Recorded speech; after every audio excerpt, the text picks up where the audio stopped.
नमस्कार मित्रांनो, सनातन धर्मात असे मानले जाते की मोक्षाची प्राप्ती चितेच्या अग्नीनेच होते.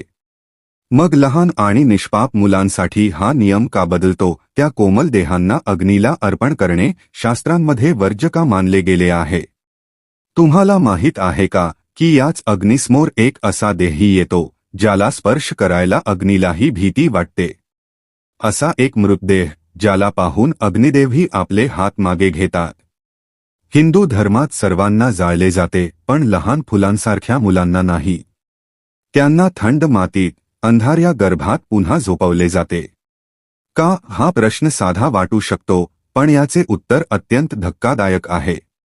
या गूढ रहस्याचा उलगडा स्वतः भगवान श्रीकृष्णांनी देवर्षी नारदांसमोर केला होता. शेवटी ते दिव्य कारण काय होते जे ऐकून नारदजीही स्तब्ध झाले. चला या व्हिडिओत त्या परमसत्याचा पडदा उघडूया. एकदा द्वारकेची संध्याकाळ आज काहीशी वेगळी होती. रोज वाऱ्यात असणारी शीतलता आज एका विचित्र शांततेने बदलली होती. समुद्राच्या लाटा, ज्या नेहमी आपल्या गर्जनेने किनाऱ्यांना जागर ठेवत, आज जणू मौन धारण करून एखाद्या अनिष्टाची वाट पाहत होत्या. श्रीकृष्ण आपल्या महालाच्या उपवनात एकटे बसले होते. त्यांच्या बोटांखाली त्यांची प्रिय बासरी होती, जिचा नाद तिन्ही लोकांना मंत्रमुग्ध करतो. पण आज त्यांचे ओठ स्थिर होते.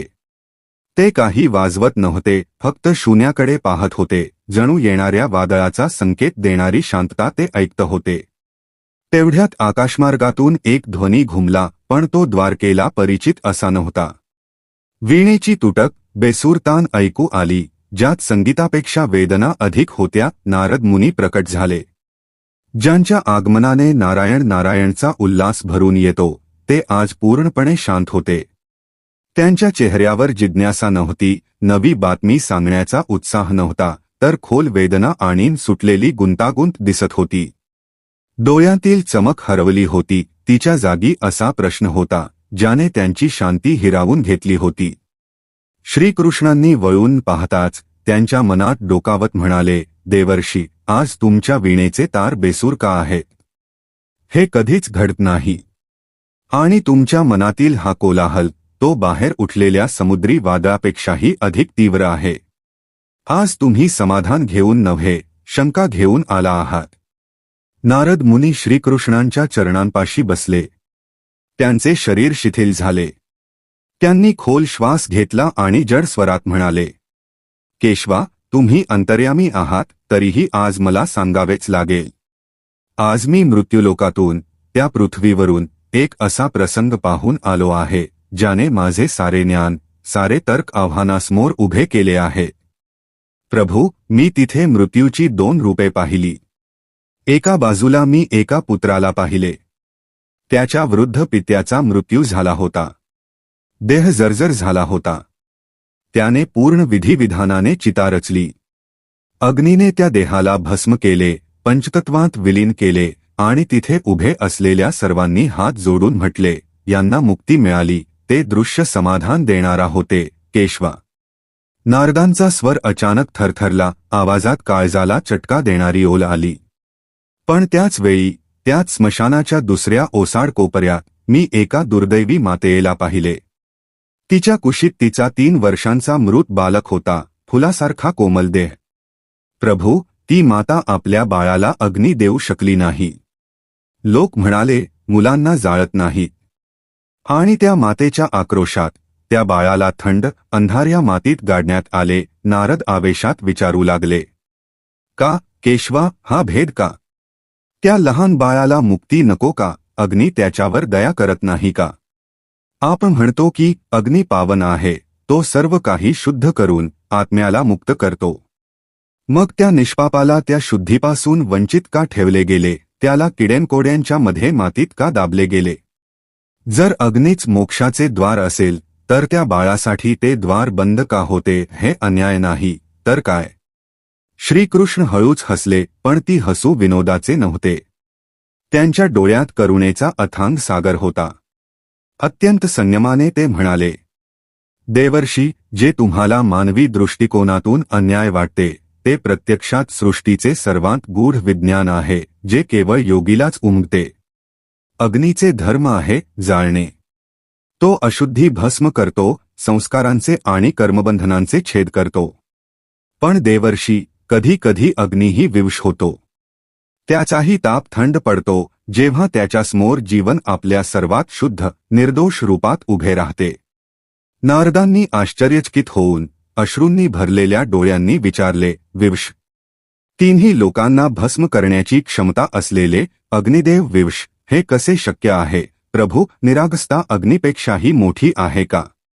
श्रीकृष्ण त्यांच्या डोळ्यात थेट पाहत म्हणाले, हो देवर्षी, निरागसतेचे तेज अग्नीच्या तापापेक्षा कितीतरी अधिक असते.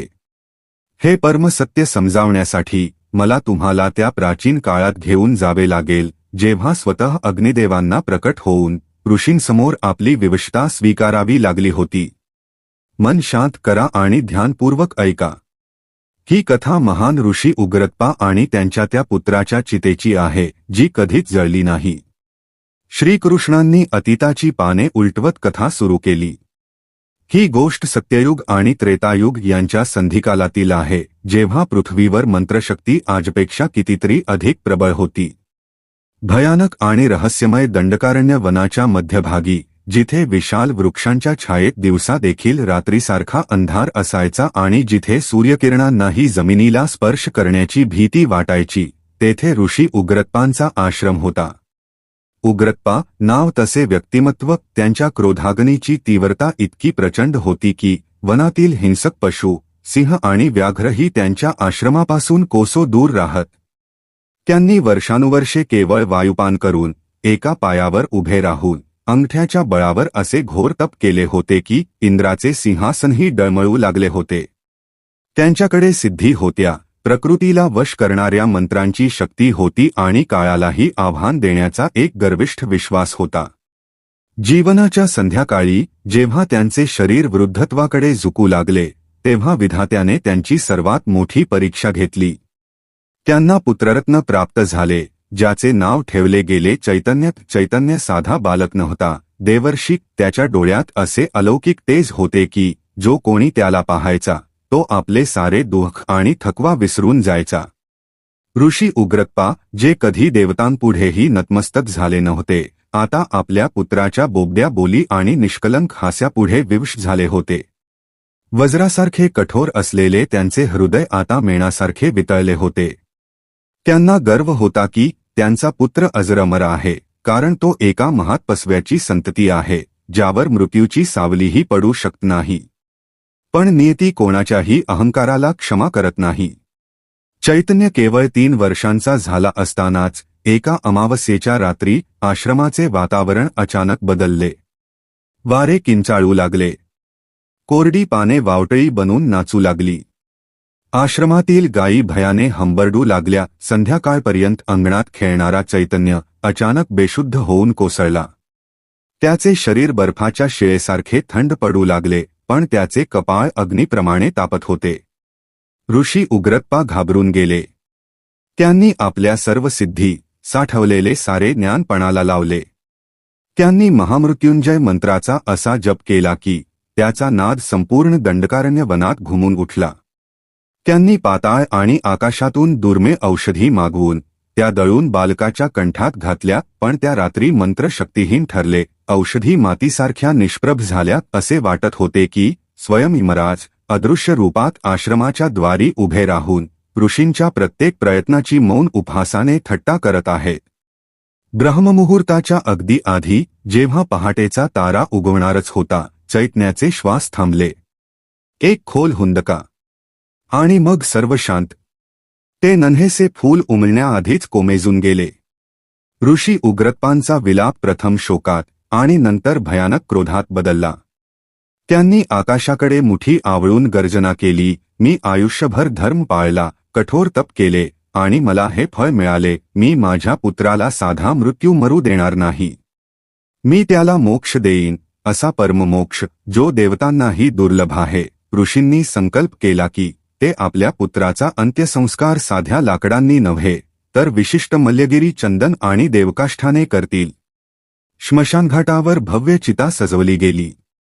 ऋषींनी त्यात इतके शुद्ध तूप ओतले की त्याच्या सुवासाने संपूर्ण वन दरवळून गेले, जणू यज्ञच सुरू झाला होता. ऋषी उग्रप्पांनी थरथरत्या हातात पेटती मशाल घेतली. त्यांच्या डोळ्यात लालसर झळाळी होती, अश्रू आणि क्रोध यांच्या मिश्रणाने ते धगधगत होते. त्यांनी मंत्र उच्चारले, हे अग्ने, हे पावका, हा देह स्वीकार. याला पंचतत्वात विलीन कर आणि परमगती प्रदान कर. ऋषींनी संपूर्ण वेगाने मशाल चितेत टाकली. कोरडी लाकडे तुपाने भिजलेली होती, नियमानुसार ती बारुदासारखी भडभडून पेटायला हवी होती. ज्वाळा उठल्या देखील. त्यांनी लाकडांना आपल्या कुशीत घेतले. नृत्य करत असलेल्या ज्वाळावर चढू लागल्या, पण देवर्षी, तेथे एक चमत्कार घडला. ज्या क्षणी त्या ज्वाळा बालक चैतन्याच्या कोमल देहाकडे सरकल्या, त्या विझून गेल्या, जणू त्या ज्वाळांना त्या देहाला स्पर्श करण्याचीच भीती वाटत होती.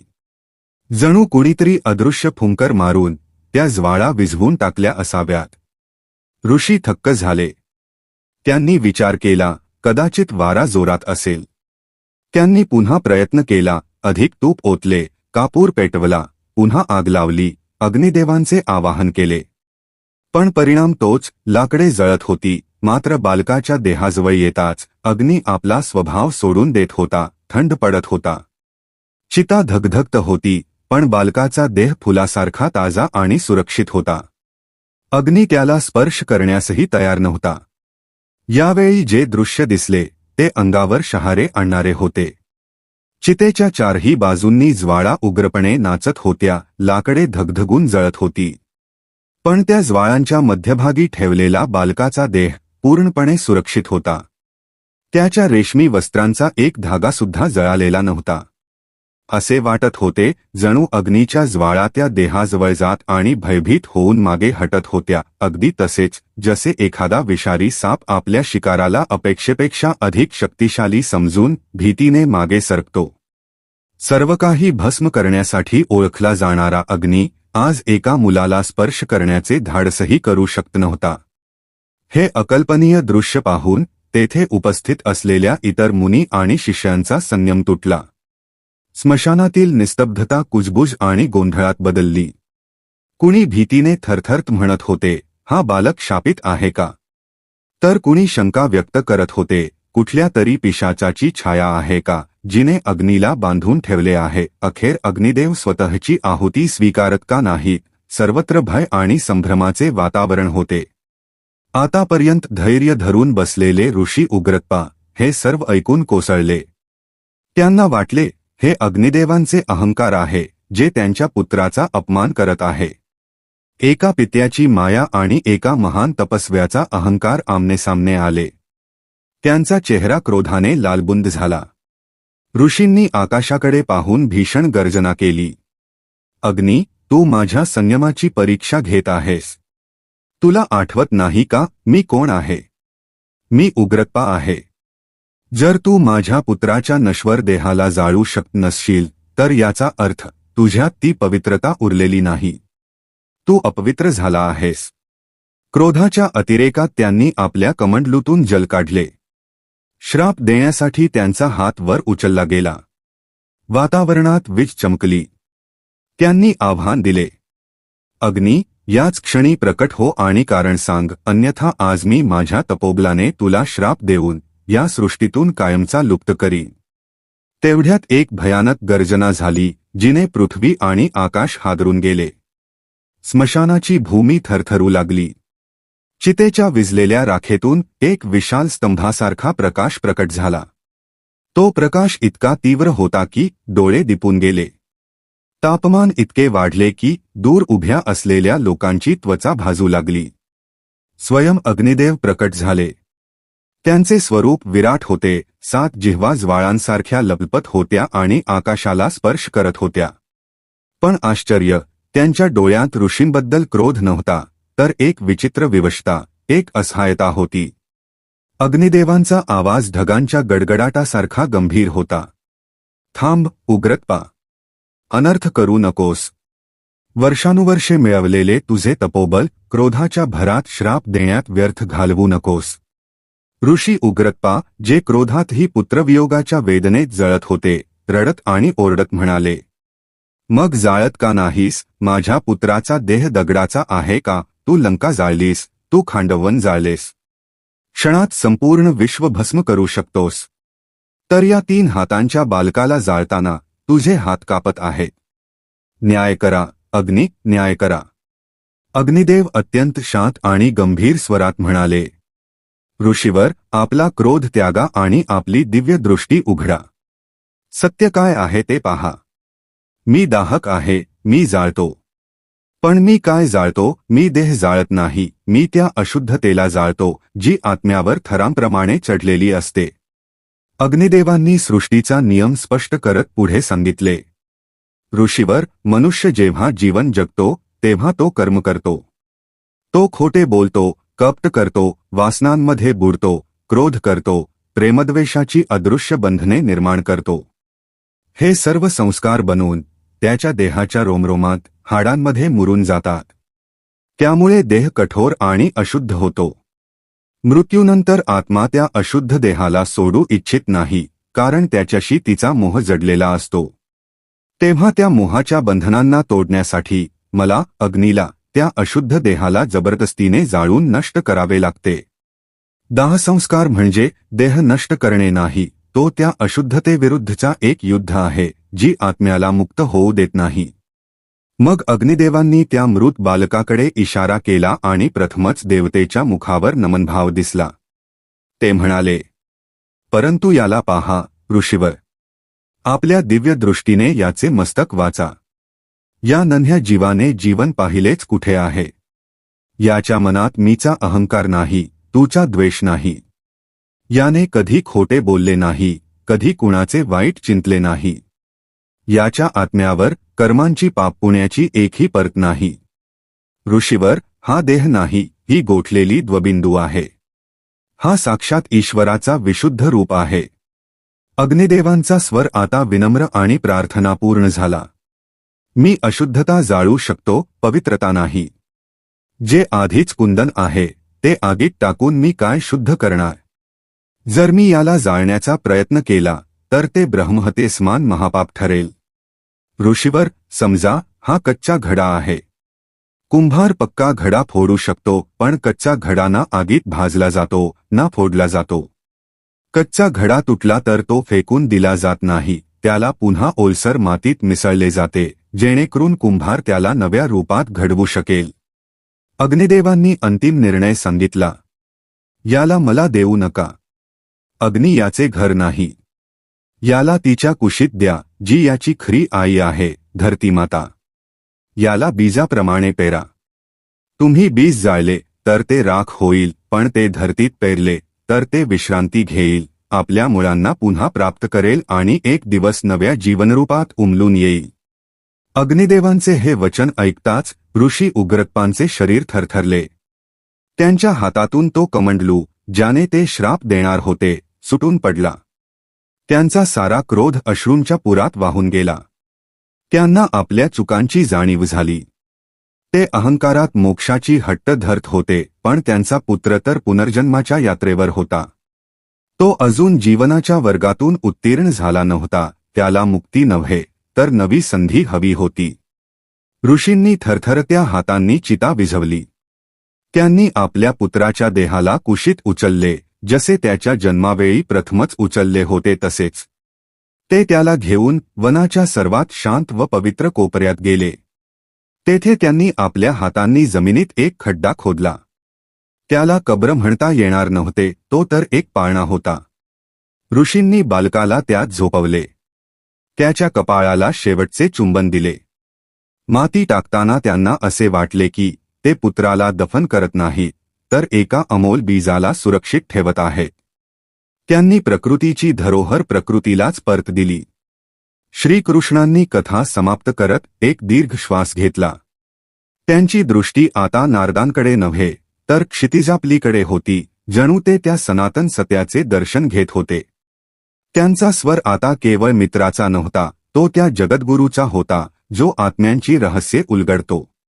ते म्हणाले, नारद, म्हणूनच आपल्या सनातन धर्माच्या विधानात 2च प्राणी अग्नीत तपवले जात नाहीत, एक परमसन्यासी आणि दुसरा अबोध शिशु.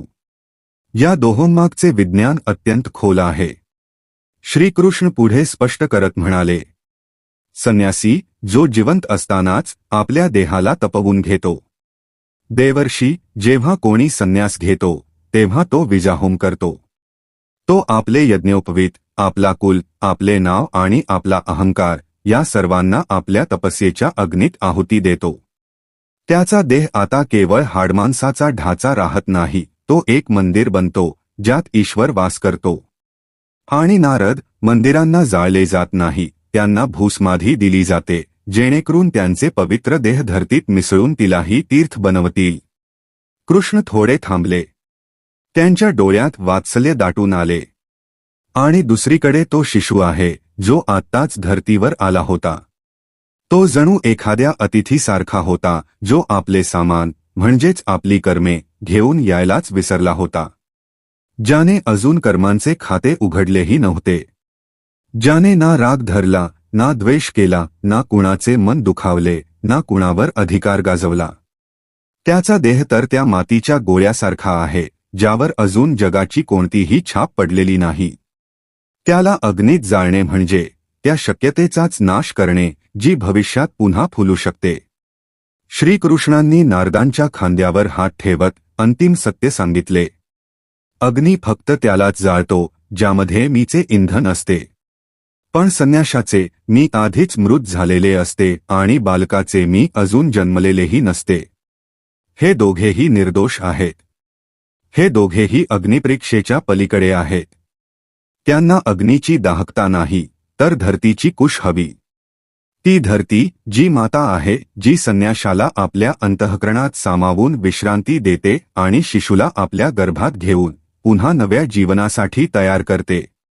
नारद मुनी जे कथेच्या प्रारंभी प्रश्न घेऊन आले होते, त्यांच्या डोळ्यातून आता अविरत अश्रू वाहू लागले. त्यांचे हृदय भरून आले. त्यांची जिज्ञासा आता भक्ती आणि ज्ञानात परिवर्तित झाली होती. त्यांनी हात जोडून मस्तक झुकवत म्हटले, हे केशवा, आज माझे नेत्र उघडले. आज समजले की स्मशानात ती माता का रडत नव्हती जेव्हा तिच्या बाळाला दफन केले जात होते. कदाचित तिच्या मातृत्वाला माहीत होते की अग्नी तिच्या फुलाला जाळू शकत नाही. तिलाही ठाऊक होते की तिचे बाळ मरण पावलेले नाही, ते फक्त माता धरतीच्या कुशीत झोपायला गेले आहे पुन्हा जागे होण्यासाठी. आणि मित्रांनो, अशा प्रकारे ते रहस्य उलगडले. म्हणून पुढच्या वेळी जेव्हा तुम्ही एखाद्या लहान देवदूताला धरतीच्या कुशीत जाताना पाहाल तेव्हा शोक करू नका. हे लक्षात ठेवा, अग्नी फक्त त्यालाच जाळतो ज्यामध्ये अहंकाराचे इंधन असते. निरागसता तर अग्नीपेक्षाही अधिक पवित्र असते, जिच्या पुढे स्वयं अग्नीही नतमस्तक होतो. तर मित्रांनो, आजसाठी एवढेच. आम्हाला आशा आहे की आजची ही कथा तुम्हाला नक्कीच आवडली असेल. तेव्हा व्हिडिओला लाईक करा, शेअर करा आणि चॅनेलला सबस्क्राईब करायला विसरू नका. धन्यवाद. जय श्री कृष्ण.